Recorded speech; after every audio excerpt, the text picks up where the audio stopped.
Pipili block दुर्गादासपुर panchayat माँ उत्पला मंदिर प्रांगण में इफ्को कंपनी पक्षरु चाषी समावेश आरंभ हो जाइछि। स्थानीय वरिष्ठ चाषी लक्ष्मीधर प्रधान सभापतित्व में आयोजित यह कार्यक्रम में मुख्य अतिथि भाव जिला कृषि अधिकारी, पिपिली ब्लॉक कृषि अधिकारी एवं कंपनी मार्केटिंग मैनेजर और चाषी प्रशिक्षक प्रमुख जोगदे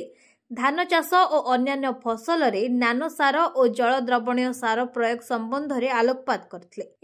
चाषी मानकर विभिन्न प्रकार समस्या उपर आलोचना करी एहार समाधान दिगरे चाषी मानकु परामर्श दिया। इफ्को सारर गुणात्मक पद्धति द्वारा चाषी माने फसल रे संकुलित खाद्य सार देवार आवश्यकता रही बोली अतिथि माने मत व्यक्त करथिले। एही समावेश रे आखपाख अंचल 300 रु ऊर्ध्व चाषी माने शामिल होथिले। आज जो कर्मशाला आयोजन कराई देखिए वैज्ञानिक शस्य आलोचना चक्र एथर आपण देखिए आमर पारंपरिक सार जोटा बस्ता सार जो व्यवहार करथिले चाषी माने यूरिया सार, डीएपी सार, पोटास सार ता परिवर्ते किछिटा पारंपरिक सार कम करिकी ता जगार नुआ जुगर नुआ जो आमर इनोवेटिव फर्टिलाइजर आसलानी, नानो फर्टिलाइजर हेलानी, जल द्रवणीय सार हेलानी, जो सार को व्यवहार कले आमर मृत्तिका, जल, वायुमंडल एरु प्रदूषण रु कम आमे माने बंची परिबा एवं आमे सुस्थ जीवन यापन करि परिबा एवं आ गोटे जिनिस होउची आमे चाषीर खर्च भी कमिबो एवं आमर जो माटी जोटा मृत्तिका सेटा सबुबेल पई सेटा सस्टेनेबल रहिबो एवं अधिकरु अधिक आमे सेतरु प्रोडक्शन सेतरु आमे ये करि परिबा एवं चाषी को आर्थिक उन्नति बेतरे घटि अनुसार रहउची ना जोटा नानो फर्टिलाइजर एबे नाइट्रोजन, फॉस्फेट, पोटास रहिछि। भविष्य रे हमर एथरे नानो जिंक, नानो कपर ये सब जिनिसर प्लानिंग मध्य रही सेगुड़ी खूब कम समय मध्य से चाषी प्रश्न रही जे नानो सार को चाषी मैंने व्यवहार कर संबंध में चाषी मान आहरी विस्तृत किसी प्रश्न थिला तार कौ प्रोसेस रे व्यवहार करेंगे तार कौ पद्धति रे व्यवहार करेंगे से सब प्रश्न थिला। प्लस आ गोटे जिनस चाषी मान आग्रह थिला जे जोटा आमर जैविक सार जोटा जीवाणु सार से सार को व्यवहार कले आमर जो चलती मरसुम रे आमर मुगबिरी फसल रे सेटा को व्यवहार करके चाषी माने केमती आमर तांकर उत्पादन केमती बढ़िबो एवं 2 पैसा हाथ माने बेसी पैसा पाइबे सेटा नै कि हमर आलोचना होइछ। तळी रोइला बेले जेतले हम फॉस्फोरस व्यवहार करले, पोटास व्यवहार करले, एटा व्यवहार करले हां आमे जोटा तळी रे आमे व्यवहार करूची सेथरे आमे नानो डीएपी टा को आमे उपचार आमे करि परिबा एवं सेटरे मूल सार हिसाब रे सेटा सीड ट्रीटमेंट हिसाब रे आमे करि परिबा एवं फसल जेतले आसी जेबो हमर प्रथम धान लगेबार 20-25-30 दिन पर से स्प्रे हिसाब से व्यवहार कर आगामी दिन में बहुत ही उपयोगी हम। भारत सरकार और राज्य सरकार लक्ष्य रखिंट जे कम से कम आम पारंपरिक सार आम 50% कम करके सब सार आम व्यवहार करके आम उत्पादन आम बढ़ई पारिबा।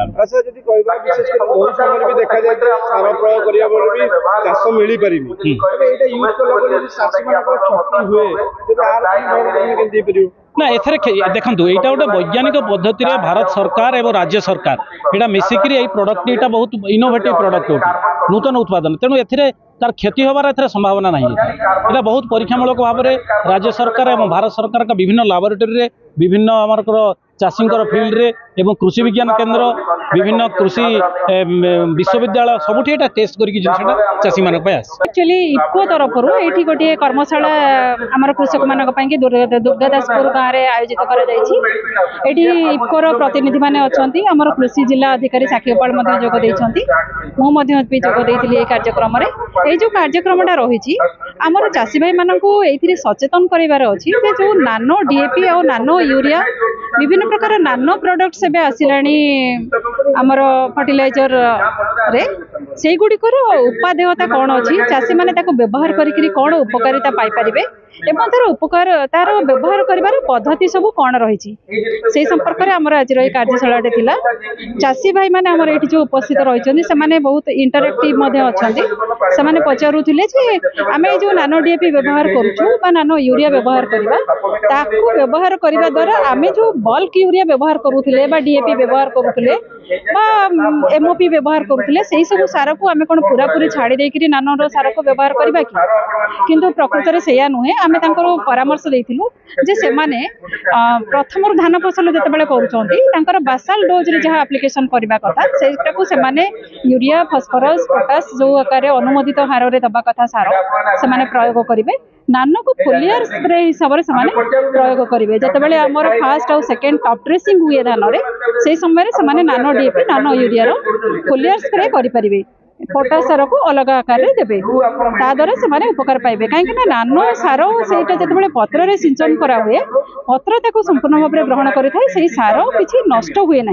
किंतु जोटा कि आमर अलग यूरिया डीएपी आकार देले से सार माटी धोई एवं सूर्य किरण में नष्ट होवार संभावना रही है गछ ताको 100% ग्रहण कर पारि न थाए तेणु कार्यशाला निहाती भाव में चाषी मान उपयोगी हम चाषी मान सचेतनता सृष्टि करने यहाँ सफल हम आज्ञा देखो बेले बेले एभली गोटे गोटे सिचुएसन सृष्टि हुए जोटि कि गोटे पैच रे एका संगे रोग लगी पोक लगी आमर धरतु मुग बिरी फसल यही नानो डीएपी यूरिया स्प्रेइंग करने कथा आम कह जेहेतु मुग बिरी फसल लोक फर्टिलाइजर आकार में यूरिया डीएपी किसी भी प्रयोग करती ना तेणु से संपर्क में आम कौन करवा ना जदि आम मैनुअल स्प्रेयर यूज करुचे आम अधिक एरिया कवर करें जदि चाषी मैंने एकाठी हे एका संगे गोटे 50 एकर पैच सिलेक्शन कले से पैच रे स्प्रेइंग एट ए टाइम हो पार कम समय भितर एवं अधिक एरिया कवर करने ड्रोन स्प्रेइंग टा उपयुक्त आमर पुरी जिले में विभिन्न जगह ड्रोन उपलब्ध है आग को सरकार योजना रही है WSG मानक ड्रोन उपर ट्रेनिंग दिया से ड्रोन व्यवहार करें चाषी मैंने सहजरे पाखरे किसी मिनिमम भड़ा देकर से ड्रोन को लेकिन स्प्रेइंग करेंगे यहाँ आग को जाकि बहुत उपयोगी हवा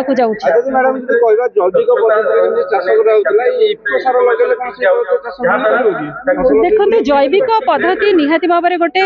भल जिनस आम समस्ते कहवा किंतु जैविक पद्धति आपण मैंने चिंता करूँ आम जब 100% ऑर्गेनिक 100% बायोलॉजिकल फार्मिंग कथा चिंता करवा आमर प्रोडक्शन मो मतरे सेतिकी हो पार आमर पॉपुलेशन को आम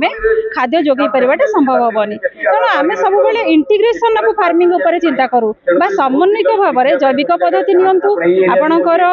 रासायनिक पद्धति को अपनातु सबू जिनस को इंटीग्रेशन करें आम आमर अमल को उपयुक्त भाव में बचाए रखिपर तेणु जैविक पद्धति सहित आमको किसी मात्रा रासायनिक पद्धति को आपणा पड़ो मुख्यतः इफको कंपानी आयोजित होता आमर विभिन्न सरकारी विभाग आसिक सामिल थे उद्देश्य हूँ नानो यूरिया नानो डीएपी केमती प्रचार या हम लोक पाखे पहुँचब लोक आदृत करेंगे व्यवहार करेंगे